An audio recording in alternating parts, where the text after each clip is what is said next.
দেশ বিদেশের ব্যবসা বাণিজ্য আর অর্থনীতির সব খবর নিয়ে আমন্ত্রণ জানাচ্ছি ফ্যালকন বিজনেস রিপোর্টে। বিদ্যুৎ আমদানিতে ভারত নির্ভরতা থেকে বেরিয়ে আঞ্চলিক বাণিজ্যে জোর দিতে চায় বাংলাদেশ। 4G সহ সব ধরনের টেলিসেবার মান বাড়াতে দেশব্যাপী নেটওয়ার্ক উন্নয়নে জোর দিচ্ছে বাংলালিংক।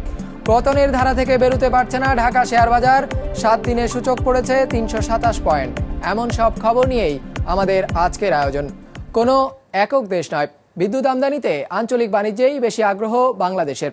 তবে সেই প্রক্রিয়া বাস্তবায়নে সবার আগে ভারতকে এগিয়ে আসতে হবে বলে মনে করেন বিদ্যুৎ ও জ্বালানি প্রতিমন্ত্রী নসরুল হামিদ। সোমবার রাজধানীতে এক জ্বালানি বিষয়ক কর্মশালায় তিনি এসব কথা জানান। 3টি পৃথক কেন্দ্রের মাধ্যমে ভারত থেকে সব মিলে 660 মেগাওয়াট বিদ্যুৎ কিনছে এখন বাংলাদেশ, গড়ে প্রায় 6 টাকা দরে।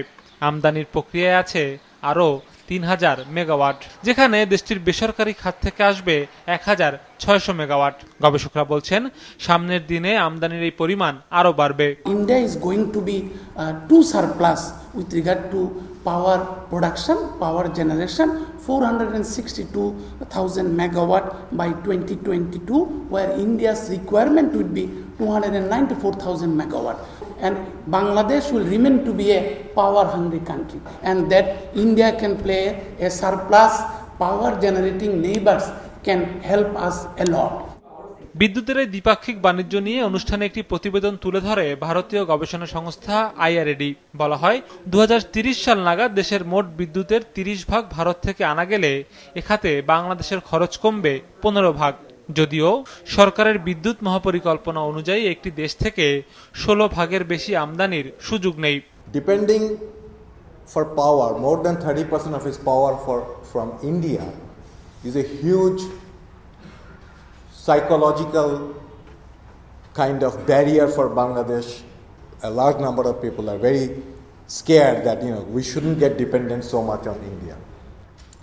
That I don't know how to address.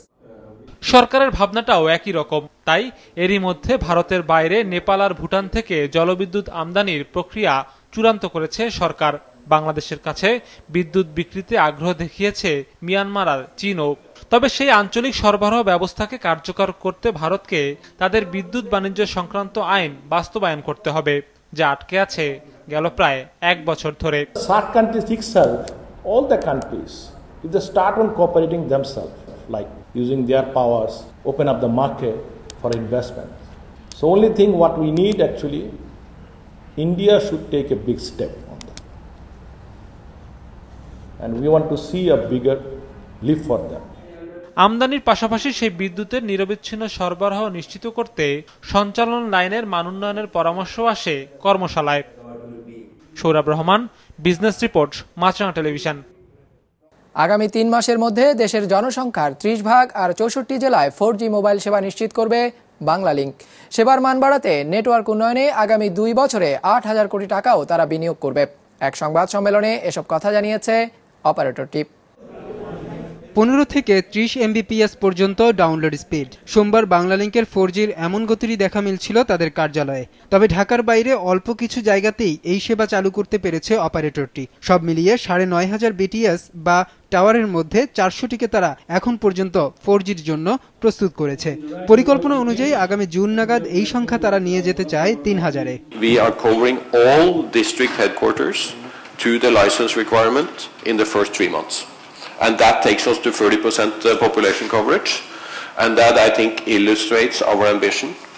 We will not be lagging behind on this one. We will really be up front and deliver a great 4G experience. অবশ্য 3G সেবা দিতেই অনেকটা হিমশিম খেতে হয়েছে বাংলালিংকে। আছে দুর্বল নেটওয়ার্ক সহ কল ড্রপের অভিযোগও। এর নেতিবাচক প্রভাব পড়েছে প্রতিষ্ঠানটির গেল বছরের আয়ে। তবে 4Gর নিলামে 3,000 কোটি টাকায় কেনা নতুন তরঙ্গ সেবার মানে বড় ধরনের উন্নতি ঘটাবে বলে দাবি করছে অপারেটরটি। The quality, the volume of gigabytes or lower drop calls, everything you experience in the network is a function of spectrum per customer.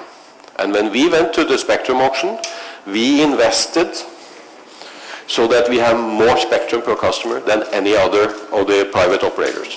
গেল বছর তাদের মালিকানা প্রতিষ্ঠান ভিয়ন বাংলাদেশে $100 কোটি বা 8,000 কোটি টাকা বিনিয়োগের ঘোষণা দিয়েছিল আগামী 3 বছরের জন্য। বাংলালিংক বলছে এর বড় অংশটি এখন খরচ হবে 4G সম্প্রসারণে। পাশাপাশি প্রতিষ্ঠানটি বিক্রি করে দিতে চায় সমস্ত টাওয়ারও। সেখান থেকে পাওয়া অর্থ নতুন করে বিনিয়োগ করতে চায় তারা নেটওয়ার্কের উন্নয়নে। It's not really our business. There are professionals that run towers better than we do. So that the strategy is to basically sell that kind of assets to people that are professionally operating towers. We are spending more than $100 million per year in direct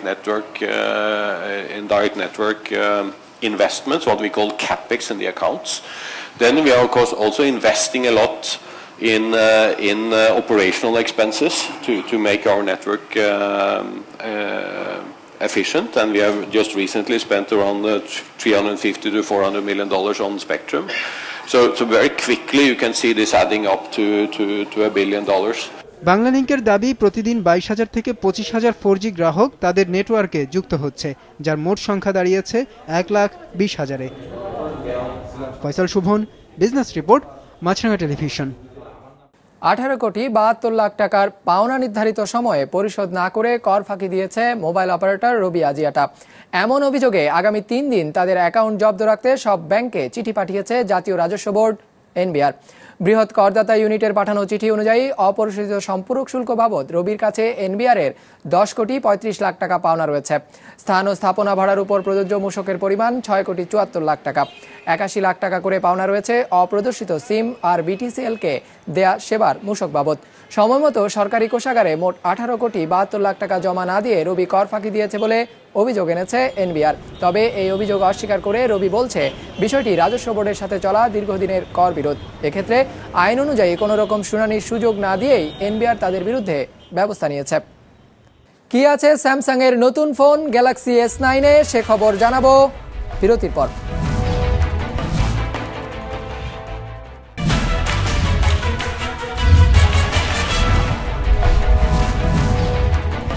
আবারও আমন্ত্রণ Falcon business রিপোর্টে।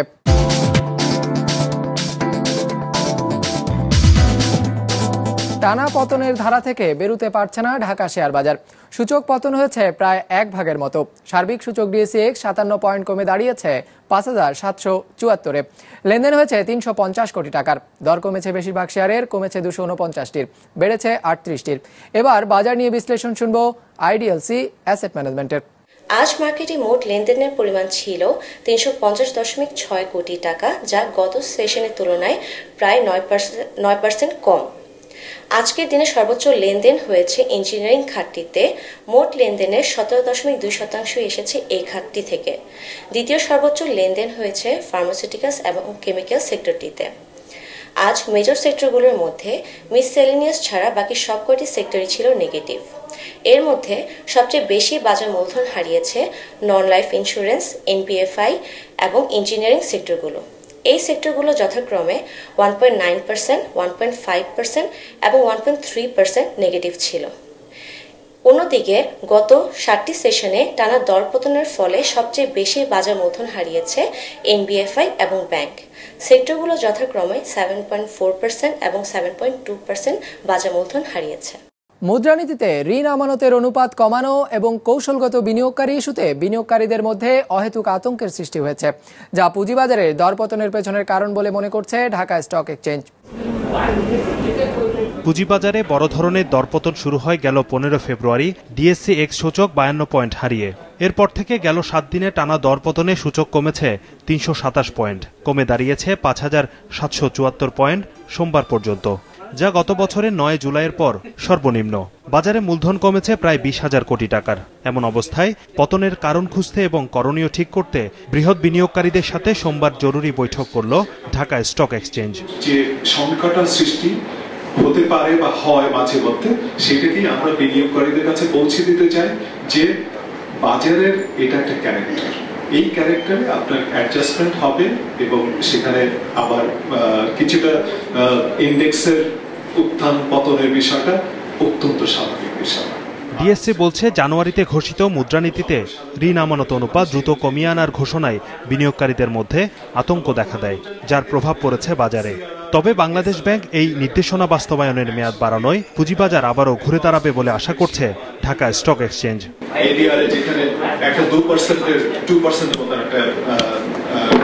Gap সৃষ্টি হয়েছিল সেটাকে adjust করার জন্য সেই সময়টাকে অ্যাকচুয়ালি পিছিয়ে আরো 6 মাস বাড়িয়ে দেওয়া হয়েছে। ব্যাংকের সাথে সংশ্লিষ্ট যে সমস্ত প্রতিষ্ঠানগুলো রয়েছে ক্যাপিটাল মার্কেটে তাদের উপরে এক্সপোজার লিমিট এবং তাদের এই মুদ্রানীতির ফলে তাদের সোর্স অফ ফান্ডস এগুলো নিয়ে কিছুটা সমস্যা সৃষ্টি হয়েছিল, সেগুলো অত্যন্ত সাময়িক। সেটা আশা করছি আমরা অতি শীঘ্রই ঠিক হয়ে যাবে। এছাড়া ঢাকার পুঁজিবাজারের কৌশলগত অংশীদার কে হবে তা নিয়েও শঙ্কা ছিল বিনিয়োগকারীদের মাঝে। ডিএসসি বলছে পুঁজিবাজারের স্বার্থ বিবেচনায় চীনা কনসোর্টিয়ামকে অংশীদার নির্বাচন করা হয়েছে, তাই এই বিষয়েও বিনিয়োগকারীদের আতঙ্কিত না হবার পরামর্শ দেওয়া হয়েছে সংবাদ সম্মেলনে। শাহাদাত হোসাইন, বিজনেস রিপোর্ট, মাছরাঙা টেলিভিশন। রংপুরে আবারও বেড়েছে খড়সহ গরুর সব খাবারের দাম, যে কারণে খামার টিকিয়ে রাখতে হিমশিম খাচ্ছেন জেলার খামারিরা। অনেকে কম মূল্যে গরু বিক্রি করে দিচ্ছেন। ফুয়াদ হাসানের ক্যামেরায় রফিক সরকারের রিপোর্ট। রংপুরের বিভিন্ন হাটে গরু বিক্রি করতে এসেছেন অনেক খামারি। বাজার দরের চেয়ে কমই বিক্রি করছেন। হঠাৎ করে গরুর খাবারের দাম অস্বাভাবিক বেড়ে যাওয়ায় চরম বিপাকে পড়েছেন তারা। 4টা গরু বেচাইছি, এই খাবারের দামে দিয়া পোষায় না। আমি এই গরুটা পুষলাম 5 মাসের মতো, ঈদের পরে কিনছি আর আজকে বিক্রি করলাম, তাতে 40,000 দিয়ে কিনছি, 45,000 বেচাইলাম। যারা গরু মোটাতাজা করছেন তারা 20 থেকে 30% আর দুধ উৎপাদনকারীরা প্রতি লিটারে 5 থেকে 7 টাকা লোকসান গুনছেন।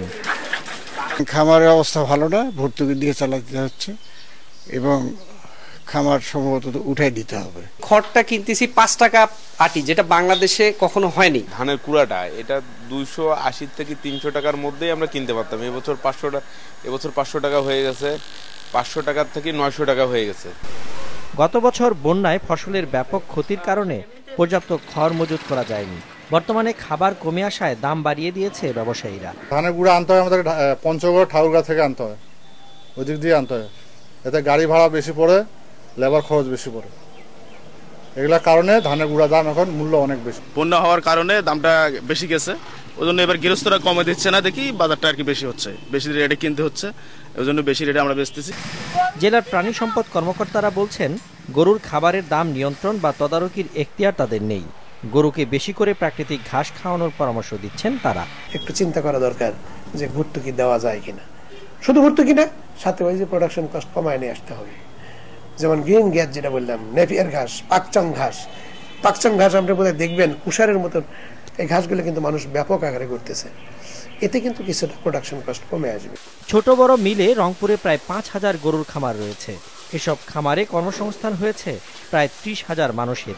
খামার টিকিয়ে রাখতে গরুর খাবারের দাম নিয়ন্ত্রণে সরকারের দ্রুত হস্তক্ষেপ চাইছেন ভুক্তভোগীরা। বিজনেস রিপোর্ট, মাছরাঙা টেলিভিশন। ক্যামেরায় চমক রেখে কৃত্রিম বুদ্ধিমত্তা সম্পন্ন স্মার্টফোন গ্যালাক্সি S9 আনার ঘোষণা দিল electronic giant Samsung.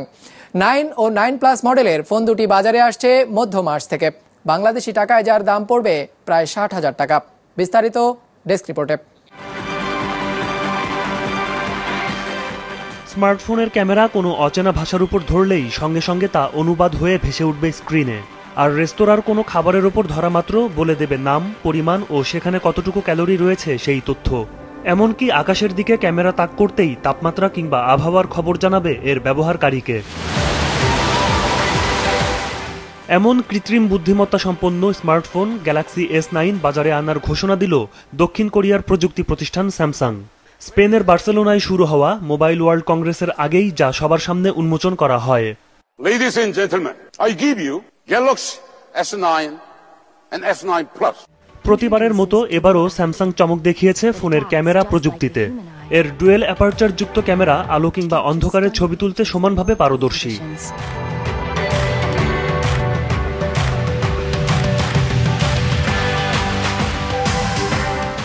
Multi image processing প্রযুক্তি ছবিকে করে তুলবে আরও বেশি জীবন্ত। রয়েছে super slow motion video recording সুবিধাও। বানানো যাবে নিজের ইমোজি কিংবা GIF।